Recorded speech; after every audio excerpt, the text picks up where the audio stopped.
Comment croiront-ils s'ils n'ont pas entendu? Et comment entendront-ils sans prédicateur? Selon qu'il est écrit qu'ils sont beaux les pieds de ceux qui annoncent la bonne nouvelle. Lisons maintenant la parole de Dieu dans Psaume chapitre 22. Au chef des chantres. Sur Biche de l'aurore. Psaume de David. Mon Dieu, pourquoi m'as-tu abandonné et t'éloignes-tu sans me secourir, sans écouter mes plaintes? Mon Dieu, je crie le jour et tu ne réponds pas la nuit et je n'ai point de repos. Pourtant tu es le Saint, tu sièges au milieu des louanges d'Israël.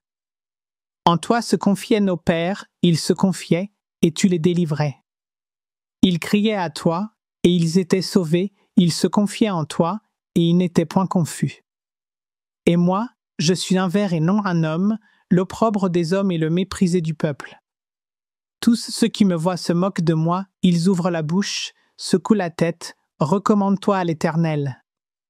L'Éternel le sauvera, il le délivrera, puisqu'il l'aime. Oui, tu m'as fait sortir du sein maternel, tu m'as mis en sûreté sur les mamelles de ma mère.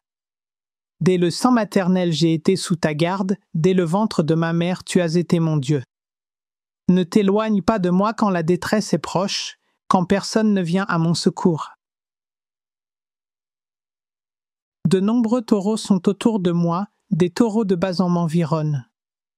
Ils ouvrent contre moi leur gueule, semblables au lion qui déchire et rugit. Je suis comme de l'eau qui s'écoule, et tous mes os se séparent, mon cœur est comme de la cire, ils se font dans mes entrailles. Ma force se dessèche comme l'argile, et ma langue s'attache à mon palais, tu me réduis à la poussière de la mort. Car des chiens m'environnent, une bande de scélérats rôde autour de moi, ils ont percé mes mains et mes pieds. Je pourrais compter tous mes os, eux, ils observent, ils me regardent. Ils se partagent mes vêtements, ils tirent au sort ma tunique. Et toi, Éternel, ne t'éloigne pas. Toi qui es ma force, viens en hâte à mon secours. Protège mon âme contre le glaive, ma vie contre le pouvoir des chiens. Sauve-moi de la gueule du lion, délivre-moi des cornes du buffle. Je publierai ton nom parmi mes frères, je te célébrerai au milieu de l'assemblée. Vous qui craignez l'Éternel, louez-le. Vous tous, postérité de Jacob, glorifiez-le. Tremblez devant lui, vous tous, postérité d'Israël. Car il n'a ni mépris ni dédain pour les peines du misérable, et il ne lui cache point sa face, mais il l'écoute quand il crie à lui. Tu seras dans la grande assemblée l'objet de mes louanges, j'accomplirai mes vœux en présence de ceux qui te craignent. Les malheureux mangeront et se rassasieront, ceux qui cherchent l'Éternel le célébreront. Que votre cœur vive à toujours. Toutes les extrémités de la terre penseront à l'Éternel et se tourneront vers lui, toutes les familles des nations se prosterneront devant ta face. Car à l'Éternel appartient le règne, il domine sur les nations. Tous les puissants de la terre mangeront et se prosterneront aussi, devant lui s'inclineront tous ceux qui descendent dans la poussière, ceux qui ne peuvent conserver leur vie. La postérité le servira, on parlera du Seigneur à la génération future. Quand elle viendra, elle annoncera sa justice, elle annoncera son œuvre au peuple nouveau-né.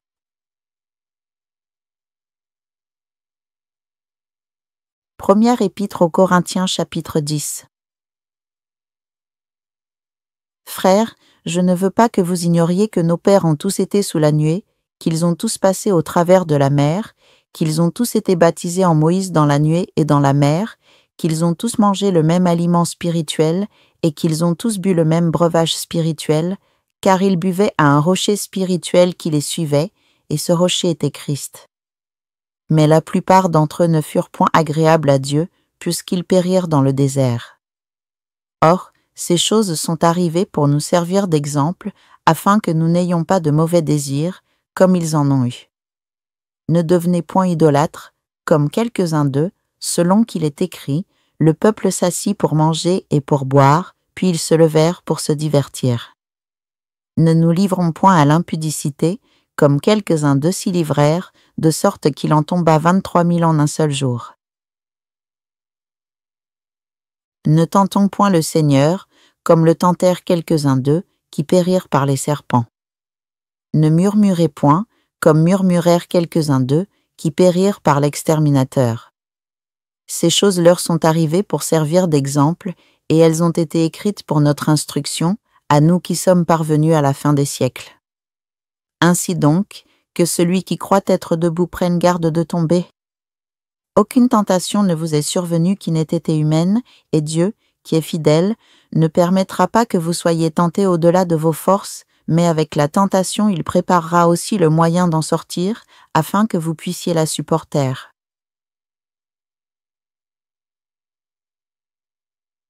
C'est pourquoi, mes bien-aimés, fuyez l'idolâtrie. Je parle comme à des hommes intelligents, jugez vous-même de ce que je dis. La coupe de bénédiction que nous bénissons, n'est-elle pas la communion au sang de Christ? Le pain que nous rompons, n'est-il pas la communion au corps de Christ? Puisqu'il y a un seul pain, nous qui sommes plusieurs, nous formons un seul corps, car nous participons tous à un même pain. Voyez les Israélites selon la chair, ceux qui mangent les victimes ne sont-ils pas en communion avec l'autel? Que dis-je donc? Que la viande sacrifiée aux idoles est quelque chose, ou qu'une idole est quelque chose? Nullement, je dis que ce qu'on sacrifie, on le sacrifie à des démons, et non à Dieu. Or, je ne veux pas que vous soyez en communion avec les démons. Vous ne pouvez boire la coupe du Seigneur et la coupe des démons, vous ne pouvez participer à la table du Seigneur et à la table des démons. Voulons-nous provoquer la jalousie du Seigneur?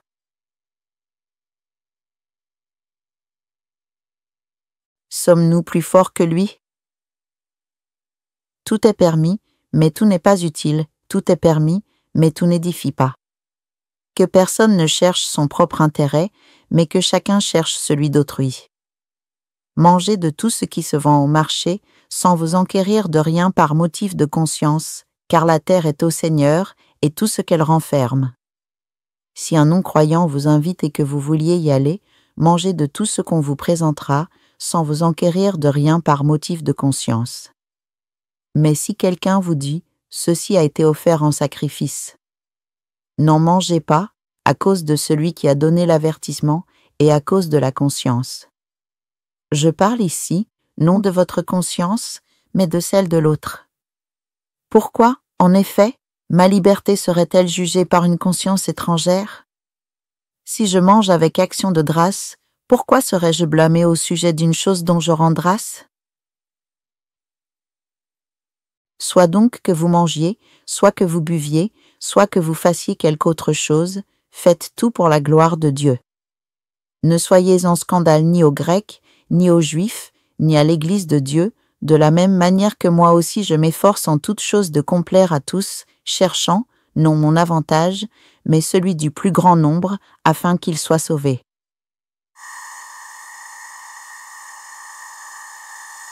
Alléluia, la parole de Dieu est nouvelle chaque jour, lorsque nous attendons le Seigneur avec un amour entier, lorsque nous attendons le Seigneur avec une espérance ferme, dans la souffrance, gardons l'humilité, ne faisons pas les importants ni ceux qui pensent tout savoir. J'observe souvent cela dans nos cours, évangélisation, apologétique, apostolique, prophétique, répondre à l'islam, HBC 1, 2, 3, puis l'hébreu et le grec. Même si tu termines ces cours, ce n'est pas la fin, ce ne sont que des formations courtes, tu sauras davantage, tu comprendras davantage, mais n'imagine jamais que tu sais déjà tout. Car tout cela n'est encore pas grand-chose, même si tu achèves HBC 1, continue jusqu'à HBC 3, regarde toutes les vidéos, cela aussi il faut le faire, donc ce n'est pas fini. Beaucoup n'achèvent pas leur apprentissage, puis se croient déjà très forts, voire plus forts que moi et veulent m'enseigner, ouah, là c'est la catastrophe, gros problème.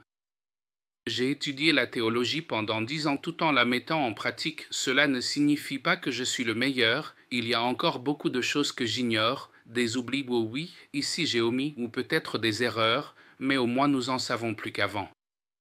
Ce qui est enseigné ici est très fondamental et très tranchant, ainsi tu deviendras plus critique, plus réaliste, et si tu as vraiment la foi, ta foi sera ferme, solide, pas brouillonne. Mais attention à la suffisance, elle te fait croire que tu peux franchir bien des limites et que tu es intouchable. C'est précisément ce qui arrive aujourd'hui à nombre de gens dans l'apologétique sur TikTok. Ils font semblant de savoir, mais ne savent rien du tout. Où ont-ils étudié? Par qui ont-ils été formés? Ils grappillent sur Google et pensent en savoir davantage, mais Google n'est pas l'aboutissement. Même le Talmud, sais-tu le lire correctement? La manière de lire le Talmud, ils croient que ce n'est que de l'info. Non, ils s'imaginent que c'est simple. Le Talmud dit ceci, tu vois, la preuve est là. Ce que tu lis n'est pas ce que cela veut dire. Dans le Talmud, ce que tu lis n'est pas directement le sens. Il y a une histoire derrière, puis encore une autre, et encore une autre. Si tu te trompes toi-même, tout devient plus compliqué. Un rabbin, j'ai oublié son nom, m'a dit, étudier le Talmud, c'est comme entrer dans la mer. Au début, tu apprends sur la plage, c'est agréable, joyeux, bleu, il y a des coquillages, des petits crabes qui courent. Mais lorsque tu t'avances au large, fais attention. Des serpents venimeux, des méduses toxiques. Beaucoup de bêtes féroces. Tu peux être avalé, déchiré, il y a aussi des algues venimeuses, tu peux te noyer. Au large, sois prudent, il te faut un mentor pour te tenir la main afin que tu ne te perdes pas au milieu de la mer. Voilà ce que c'est, lire le Talmud. Jusqu'ici, beaucoup n'apprennent que la surface, puis pensent tout savoir. Quant à moi, en allant au fond, il y a encore tant de choses que je ne sais pas, même quand je sais, ce n'est pas comme tu crois. L'expliquer est difficile, tu dois d'abord connaître ceci pour comprendre cela. Comment te l'expliquer si tu ne connais pas déjà ces préalables? Il faut tout reprendre, c'est fatigant, on finit par radoter. Oui. Beaucoup ne comprennent pas et pourtant fanfaronnent. C'est pénible.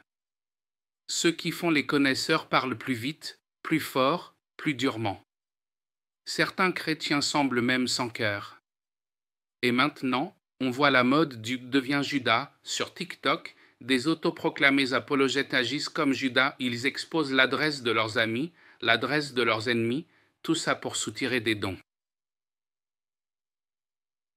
Ils quémandent. Observe-les, je suis convaincu que, même s'ils veulent me trancher la gorge, ils ne porteront aucun fruit. Même le fruit le plus élémentaire, ils ne l'ont pas. Je suis sûr qu'ils n'ont pas de fruit. Ils semblent tout savoir, mais ignorent ce qu'ils apprennent. Ainsi, souvent même parmi ceux qui viennent ici chaque jour, c'est pareil. On dirait qu'ils comprennent et qu'ils étudient chaque jour. Et je me demande, vous entendez la parole de Dieu chaque jour, et pourtant, où est la compassion? Quelqu'un meurt et ils s'en fichent. Ne savent-ils pas combien un deuil est éprouvant? Qui parmi nous n'a pas réellement fait face à la mort dans sa famille? Nous y passerons tous dans chaque famille, un jour la mort survient. C'est très éprouvant, ne complique pas la tâche des endeuillés. Les funérailles sont plus éprouvantes que l'accueil d'un nouveau-né. Vraiment. Donc, si quelqu'un décède, n'ose pas ne pas y aller, ne remets pas à demain, mais cela en priorité. L'Écriture dit, mieux vaut aller dans la maison de deuil que dans la maison de festin. Fais-en une priorité. Promets-le, va d'abord, arrête-toi un moment, puis repars. L'important est de te montrer, de paraître. C'est crucial, tu manifestes ainsi que tu comprends ce qu'on enseigne ici. Beaucoup, qui font les savants et parlent beaucoup, ne comprennent en réalité rien. Honnêtement, cela m'attriste. Vraiment, cela m'attriste. Je suis triste, car cela montre que leur prière du matin n'est pas attentive, ils suivent les cours, mais ne comprennent pas ce qu'ils disent, ils le répètent mot pour mot, et pourtant leur conduite n'est pas conforme à ce que j'enseigne, ces phrases qu'ils ont copiées des dizaines de fois, répétées encore et encore, c'est toujours différent. Oui, cela me rend triste. Et je me demande, est-ce ma méthode d'enseignement qui est mauvaise? Puis j'ai compris, tous tes enseignements, toute ta théorie ne sont pas achevés tant que tu ne les mets pas en pratique. Que tu apprennes dans le monde ou autre chose physique, chimie, mathématiques, tout cela reste théorique. Dès qu'on te demande de calculer comment bâtir une maison, tu t'effondres. Moi-même, je l'ai vécu. J'ai étudié l'agronomie, ma moyenne était au-dessus de 3 non, pas avec les honneurs au-dessus de 3 parce que je travaillais en même temps, j'étais très occupé, il ne me restait que du temps pour dormir, et malgré cela, l'agro, ça passait. Lors d'un stage, un ami m'a demandé « Mes orangers, ils ne portent pas de fruits, que faire ?» Le conseil, ajoute de la chaux. J'en avais, j'en ai mis. On a dit que Paul vienne mettre la chaux. J'y suis allé, je venais d'être diplômé, j'étais aussi à plein temps dans un organisme de crédit. J'ai mis la chaux, mais j'ai oublié, j'en ai mis trop et j'ai oublié d'arroser. Le lendemain, il m'annonce « Paul, tout est mort. Tout est mort. Diplômé, il faut tout réapprendre. » Je maîtrisais la théorie, mais j'avais oublié la pratique. Il faut s'entraîner chaque jour vraiment. Je voulais aider ces orangers à fructifier, je les ai tués. J'étais coupable. Il aimait tant ces arbres. 2 ans qu'il les soignait, en une nuit, je les ai tous tués, 5 arbres d'un coup, c'était cruel, je les ai tous détruits, par un a survécu. Imagine si seulement j'avais arrosé, mais c'était trop tard, trop de chaud, intoxication, brûlure de chaleur. J'avais le cœur serré, j'avais honte. J'ai dit, oncle, pardon, j'en ai mis trop, j'ai oublié qu'il ne fallait qu'une grande cuillère, mais j'ai pris une poignée et j'ai jeté. C'était de jeunes plants, pour un grand bac, une poignée peut encore aller, mais petit, c'est une seule grande cuillère, pas plus. J'ai oublié, j'ai pris une poignée et j'ai jeté. Ils sont morts. La théorie, je la maîtrisais, j'étais assistant d'enseignement. La théorie, je la connaissais. Mais la pratique, c'est autre chose. La pratique est différente. Il faut répéter et répéter jusqu'à comprendre. Planter, c'est simple, tu mets en terre, pas besoin d'un diplôme d'agro. Mon option, c'était l'agrotechnologie et j'ai eu honte, tellement honte, plus tard, je n'osais plus le voir. Puis, quand je l'ai recroisé, il a ri, ce n'est rien, ce n'est rien. Une autre fois, encore. Ce n'est rien. Mais répéter ce n'est rien, pour moi, ça devenait c'est quelque chose. Il disait toujours rien. Voilà, pas de pratique. Diplômé. Moyenne au-dessus de 3. Assistant, presque tous les cours de 4 crédits, j'étais assistant. J'enseignais même des promotions plus anciennes que la mienne. Je suis de la promo 93, mais je guidais 90, 91, 92, ils venaient dans ma classe, je les encadrais.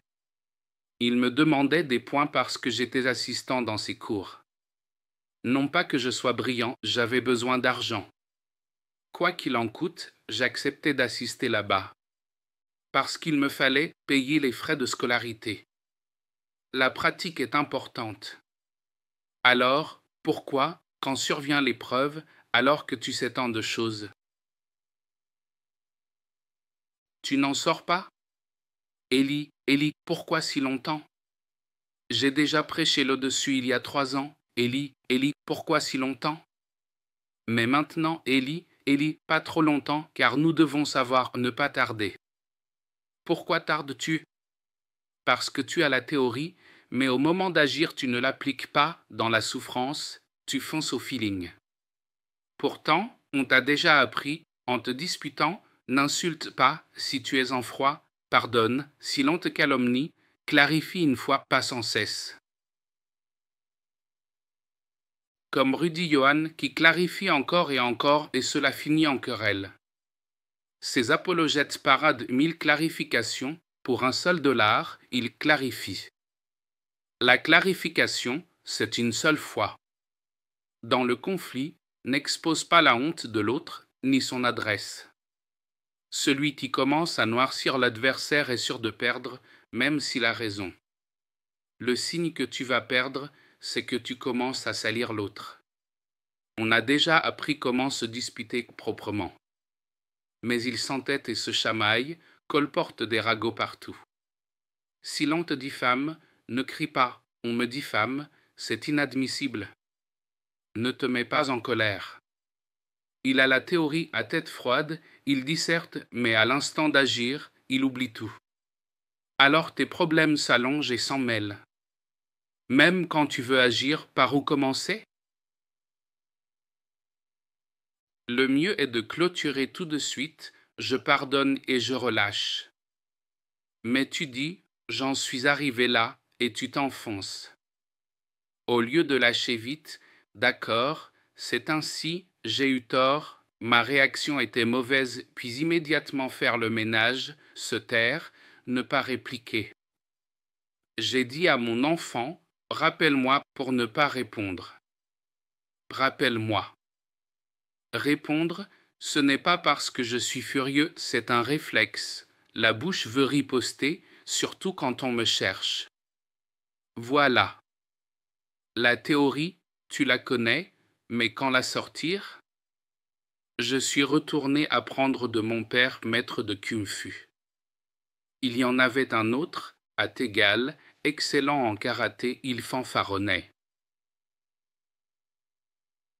Comme ceci, comme cela, grande parole. Ceinture noire et tout. Puis mon père est arrivé, il l'a prié. Kung-Fu, fluide, fluide. Et il n'a pas crié le nom des techniques.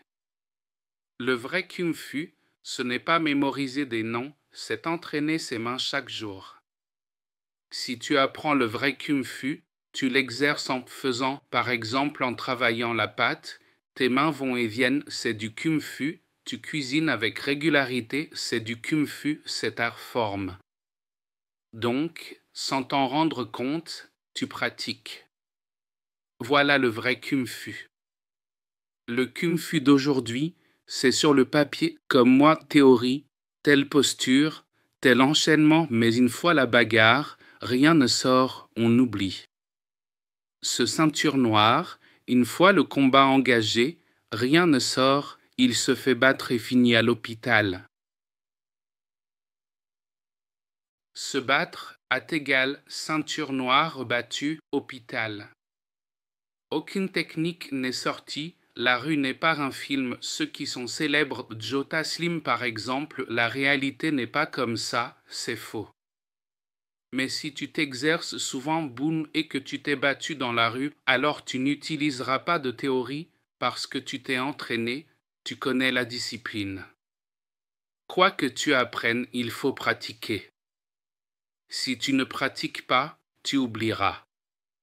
C'est pourquoi Dieu te donne beaucoup d'occasions de petits exercices, souffrances, calomnies, tentations. Problèmes. Même en terre promise, ils existent encore. Il faut continuer d'apprendre à combattre. Dieu a laissé ses peuples pour que tu restes fort dans le Seigneur. Pratique. Parce que tu reçois sans cesse la parole, mais ne la mets pas en œuvre, et quand boum, l'entraînement de la bataille commence, tout le monde tombe. Le problème, c'est qu'au moment d'agir, ta théorie s'évapore. Et tu te mets à chercher tes notes. Où est ma théorie?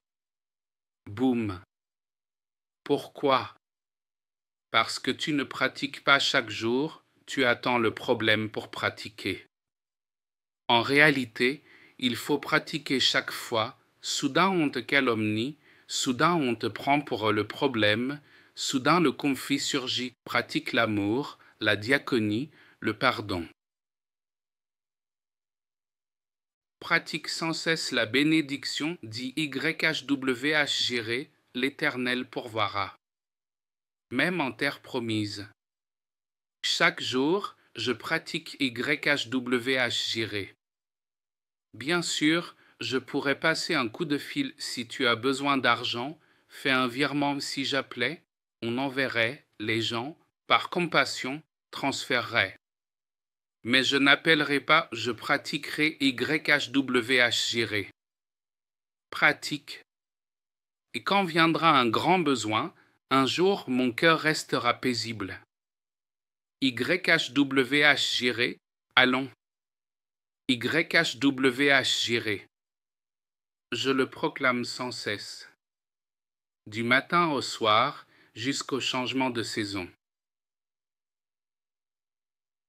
YHWH, les gens viennent au culte tout à l'heure, 50 personnes sont venues. YHWH, même quand nous lançons un défi YHWH, le Seigneur amène des âmes. Nous pratiquons chaque jour afin que, le jour d'une grande affaire, nous sachions déjà quoi faire.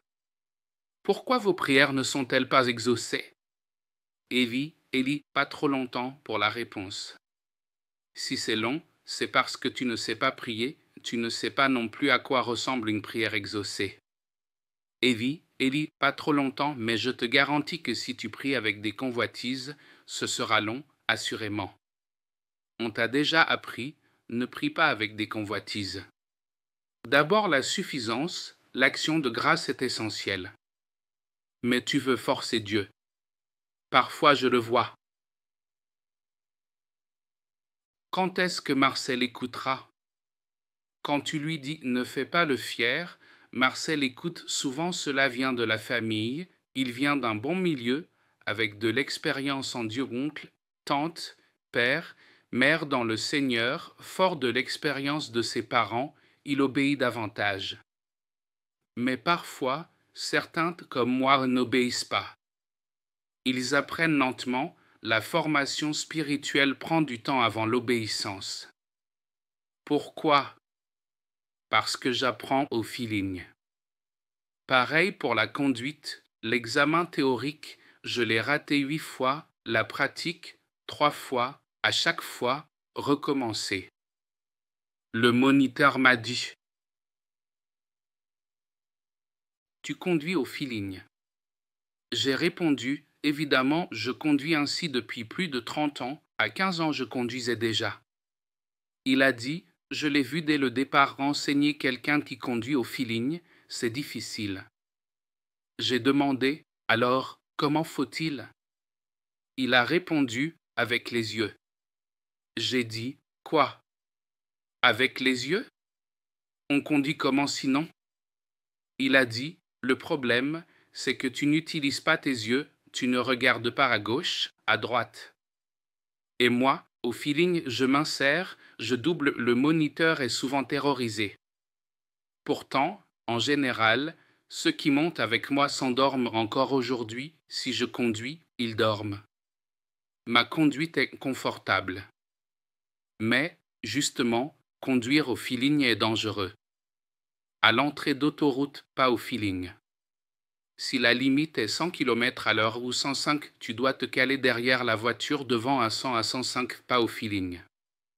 Souvent, avec la parole, on fait au ressenti, ça a l'air comme ça, pas besoin d'apprendre, c'est sûrement comme ça, parce que tu l'as entendu de ton père, c'est facile, pas besoin de lire la Bible, ni le bibelot, fais le bien et évite les interdits.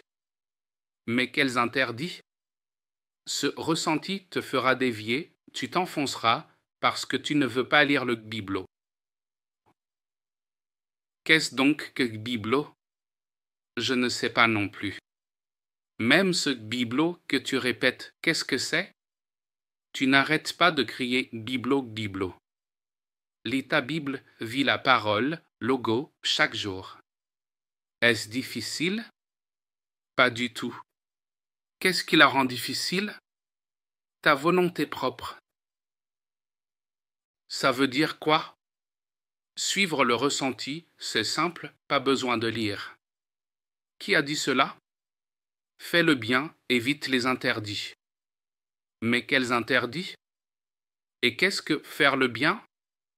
Quand tu commences à compter 1, 2, 3, c'est déjà l'enseignement islamique. Exemple, la polygamie, autorisée ou non? Dans ce système, oui, elle est permise. Alors tu évites l'interdit selon ce qui te plaît et tu jettes ce qui te déplaît. Le porc, permis ou non? Pour le chrétien, permis, pour le musulman, non.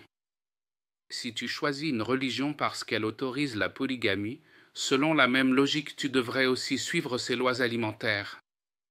Tu prends quoi? La polygamie ou le porc? Dilemme, polygamie, mais le porc est si bon, porc, mais je veux la polygamie. Alors, quel enseignement suis-tu? Voilà pourquoi tes épreuves durent si longtemps, parce qu'en réalité tu ne comprends pas la vie, tu ne sais pas quoi faire au moment venu. Parce que tu n'apprends pas correctement. Et même lorsque tu apprends, tu refuses de bien pratiquer. Alors pratique. Tous les jours. Chaque fois que tu entends la parole de Dieu, mets-la en œuvre. Alors, cela ne traînera pas. Non. J'évalue ainsi, j'évalue comme ça. Pourquoi tant de bruit? Si ta vie est tout le temps bruyante, c'est que tu ne sais pas encore vivre. Connais-tu la méthode? Tout a une méthode. J'aime apprendre à petit Wesley. C'est un enfant adopté. Un esprit d'ingénieur. Dans notre pays, on faisait tout faire par des artisans. Ici, beaucoup de choses se font soi-même. Je fais moi-même, j'ai construit seul la terrasse de la maison. Oui, j'enseigne Wesley. Personne ne nous a appris à scier, percer, etc. Qui le ferait? Alors maintenant, DRRRR, DRRRR, DRRRR, DRRRR, DRRRR, bruit de perceuse. Faux, faux, faux, faux, faux. Je sais, parce que j'ai connu la pauvreté. Wesley, lui, n'a pas connu ça. Moi, si, et je sais qu'il faut bricoler soi-même, mon père m'a appris en me faisant faire. Tout a une méthode, ne force pas. Tu dis ça marche pas, puis ici, facile. Va et viens. Tout a une méthode. Dans notre vie, chaque chose a une manière d'être résolue. Regarde. Tac. Simple, non? On pousse. Tac. On insère la goupille. Tac. On terce, on fixe. Simple, non? Oui. Même si ce n'est pas très joli, je ne suis pas menuisier, je ne m'exerce pas tous les jours, c'est un peu de travers, mais c'est fini. L'essentiel, c'est que ça ne s'écroule pas. 3 ans déjà, ça tient. Conclusion, tout a une méthode. Pourquoi mets-tu si longtemps? Parce que tu ne la connais pas, n'est-ce pas? Honnêtement, tu ne sais pas, tu es perdu. Alors tu fonces au fivini, tu bourrines, tu froisses tout, tu casses tout. Casser? Parce que tu suis ton ressenti. À suivre le ressenti, tu te prends un coup sur la tête. Tout a une méthode, pas le ressenti. Observe, puis serre. À propos du conflit conjugal, pourquoi ta femme ne t'aime-t-elle pas? Je m'en fiche. Pourquoi te traite-t-elle avec indifférence? Parce que tu ne donnes même pas l'argent du foyer et tu exiges qu'elle soit tendre. Ne crie pas intéressé. Quelle épouse accepterait d'être chevauchée, commandée, alors que tu ne paies même pas les dépenses? Ne la traite pas de matérialiste. Au revoir. Même l'épouse d'Abraham, si tu ne lui donnes pas l'argent du foyer, n'obéirait pas à Abraham. Crois-moi, si l'épouse d'Abraham a obéi, c'est parce qu'elle était correctement pourvue. Tout a une méthode. Ton fils t'obéira, monsieur, t'y as frappé? Tout a une méthode.